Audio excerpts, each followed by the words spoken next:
Alien girl read the human's dirty thoughts, he apologized. But she just smirked. The diplomatic research station orbited the distant planet Cathera, where humans had established their first permanent colony in alien space.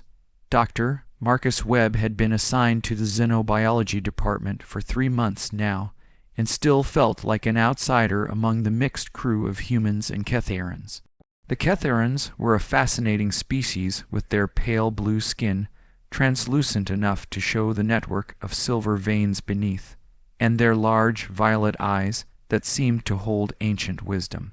Marcus had been particularly intrigued by Lyra, one of the lead Catheran researchers who worked in the adjacent laboratory. She possessed an ethereal beauty that made him catch his breath whenever she entered the room. Her movements were fluid and graceful like water flowing over stones, and her voice carried musical tones that made even the most mundane scientific discussions sound like poetry. What Marcus didn't know was that Catherans possessed a natural telepathic ability that allowed them to read surface thoughts and emotions, though they considered it impolite to acknowledge what they perceived without permission. During their daily briefings, Marcus found himself stealing glances at Lyra while she presented her findings on local flora. His mind would wander to inappropriate thoughts about her graceful form and what it might feel like to run his fingers along those silver veins. He imagined conversations they might have over dinner, conversations that would lead to more intimate encounters. These thoughts embarrassed him, but he couldn't seem to control them, especially when she would lean over his shoulder to examine his research data, and he could smell her subtle alien fragrance that reminded him of rain on summer leaves. Lyra had been aware of Marcus's thoughts from their first meeting, but found them more amusing than offensive. Catheran culture was far more open about physical attraction and desire than human culture, and she appreciated the honest intensity of his feelings. She had begun to develop her own attraction to the earnest human scientist who worked so diligently on understanding her world. His dedication to learning about Catheran biology and his genuine respect for her species despite his private fantasies showed a character that intrigued her. The breakthrough came during a late evening when they were alone in the laboratory analyzing samples from a recently discovered ecosystem. Marcus was concentrating on his microscope when a particularly vivid thought about Lyra crossed his mind. He imagined pulling her close and kissing her while running his hands through her luminescent hair. The thought was so intense that he physically startled and knocked over a beaker of solution. Lyra looked up from her own work with a knowing smile that made Marcus's heart race. He realized with growing horror that she might have somehow sensed his inappropriate thoughts. Catheran telepathy was something he had read about, but never fully understood the implications of until this moment. His face flushed red as he stammered an apology while cleaning up the spilled solution. "I'm sorry, Lyra. I don't know what came over me. I was just thinking about something inappropriate, and I know that's not professional behavior, especially when we're working together, and I respect you as a colleague and a scientist, and I would never want to make you uncomfortable with my thoughts, even though I can't always control them, and I hope you can forgive me for being so unprofessional." Instead of the disgust or anger, he expected Lyra's smile widened into something almost predatory. She set down her data pad and moved closer to him with that fluid grace that had captivated him from the beginning. Her violet eyes seemed to glow with an inner light as she spoke in those musical tones that made his pulse quicken. "Marcus, you humans are so fascinating with your guilt and shame about natural desires. Among my people, physical attraction is considered a compliment, not an insult. Your thoughts about me have been quite flattering, actually." Marcus stood frozen as she continued to approach him. The laboratory suddenly felt much smaller and more intimate than it had moments before. The soft humming of the equipment seemed to fade into background noise as his focus narrowed to this extraordinary being who was looking at him with undisguised interest. "You can read my thoughts," he managed to say, though it came out more as a statement than a question. "I've been broadcasting every inappropriate fantasy I've had about you, and you've known this whole time." Lyra reached up and touched his face with her cool fingers. The contact sent electricity through his entire nervous system, and he could swear he felt a faint mental connection forming between them. Her telepathic abilities seemed to create a bridge that allowed him to sense her emotions, and he was shocked to discover that she shared his attraction. "Your species has such interesting ways of expressing desire through mental imagery. I particularly enjoyed the scenario where you imagined us working late and getting caught in that storm system. That passed through last week. Very creative use of meteorological phenomena for romantic purposes." Marcus felt his embarrassment deepen, but also noticed something else growing alongside it. Lyra's casual discussion of his fantasies and her obvious amusement at them was having an unexpected effect on him. Instead of feeling ashamed, he was beginning to feel a strange sense of liberation. For the first time in months, he wasn't trying to hide his thoughts or control his reactions around her. "I should probably transfer to a different department," he said weakly, though he made no move to step away from her touch. "This is completely unprofessional, and I don't want to create a hostile work environment." Lyra laughed, and the sound was like wind chimes in a gentle breeze. "Marcus, you silly human, hostile is the last thing I would call this environment. Your thoughts have been the most entertaining part of my day for weeks now.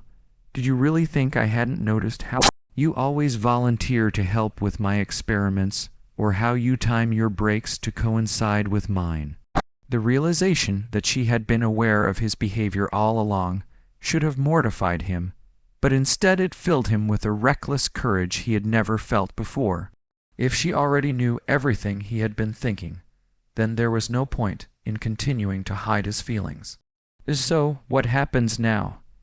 he asked, meeting her violet gaze directly for the first time since he had started working at the station. "Do we pretend this conversation never happened and go back to being professional colleagues? Or do we acknowledge that there's something happening between us?" Lyra's smile turned mysterious, and she moved even closer until they were almost touching. "That depends entirely on whether you're brave enough to stop thinking about what you want to do and actually do something about it." The challenge in her voice ignited something primal in Marcus that overrode his usual cautious nature. Reached he out and pulled her against him feeli, fonts ng the to caught with him coolness of her skin through the thin fabric of her research suit. She fit against him perfectly, as if they had been designed to complement each other, despite their different species. "I've been imagining this moment for months," he whispered against her ear, "but I never thought you would be interested in someone like me." "Someone like you," she repeated with amusement. "You mean someone intelligent and dedicated and respectful enough to feel guilty about perfectly natural desires. Marcus, you have no idea how refreshing it is to meet someone who thinks before he acts, even when those thoughts are about taking me against the laboratory wall." His sharp intake of breath made her laugh again, and she pulled back to look at his face. "Oh yes, I particularly enjoyed that fantasy. Very passionate, very spontaneous. Quite different from your usual careful, methodical approach to everything else." Marcus realized that she had been reading far more of his thoughts than just the obvious ones. She had been watching him work and think and react to everything around him. The intimacy of that realization was both thrilling and terrifying. No one had ever known him so completely, not even his closest friends back on Earth. "This is insane," he said, but his hands were already moving to explore the graceful curves of her body. "We're different species working on a research station with protocols and regulations and chain of command issues, and I don't even know if this is physically possible between humans and Catharans." "Marcus," she said gently, "you're overthinking again. I can feel your mind racing through every possible complication and consequence." Sometimes the most profound discoveries come from abandoning careful methodology and embracing the unknown. She pressed her lips to his, and he discovered that despite their physiological differences, the kiss was not only possible, but electric. Her telepathic abilities seemed to amplify every sensation, creating a feedback loop of pleasure and desire that was unlike anything he had ever experienced. He could feel her emotions mixing with his own, creating a connection that went far beyond physical attraction. When they finally broke apart, both were breathing heavily, and Marcus felt as if the world had shifted around him. Everything looked different now, including his careful plans for maintaining professional boundaries and focusing solely on his research. Lyra was watching him with satisfaction as she sensed his internal transformation. "There's something else you should know," she said, running her fingers through his hair. "My people don't form casual relationships. When we choose a mate, it's with the intention of creating a permanent bond. Your thoughts about me haven't just been entertaining, they've been helping me determine whether you would be compatible for something much deeper than a simple physical encounter." Marcus stared at her as the implications of her words sank in. "You're talking about a permanent telepathic bond with an alien species. That's not something covered in the standard diplomatic protocols." "No," she agreed, "it's something much more significant than protocols. It's about choosing to share your thoughts and emotions with someone who will understand and accept all of them, including the ones you consider inappropriate. It's about finding someone who complements your strengths and helps you grow beyond the limitations of your own species." The weight of what she was offering settled over Marcus like a mantle. This wasn't just about attraction or even love in the traditional human sense. It was about fundamental change, about becoming something new through connection with another consciousness. The careful scientist in him wanted to research the implications and potential consequences, but the part of him that had been fantasizing about this extraordinary woman for months was ready to leap into the unknown. "I need you to understand something," he said, taking her hands in his. "I've never been good at relationships with humans. I overthink everything, and I worry about making mistakes, and I have a tendency to put work before personal connections. If we do this, you'll be getting someone who is still learning how to be intimate with another person." Lyra's smile was radiant as she sensed his decision before he even finished speaking. "Marcus, you've been intimately connected with me for months through your thoughts. You've shown me your fears and desires and fantasies and dreams. I know exactly who you are, and that's precisely why I want to bond with you. You think too much, and I act too impulsively. You're careful and methodical, and I'm spontaneous and intuitive. We balance each other perfectly."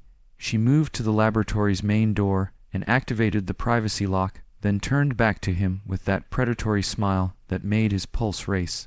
"Besides, I've been reading your thoughts about what you want to do to me, and I'm very curious to see how your methodical approach translates to more physical activities." Marcus felt his last reservations crumble as she began to remove her research suit with deliberate slowness.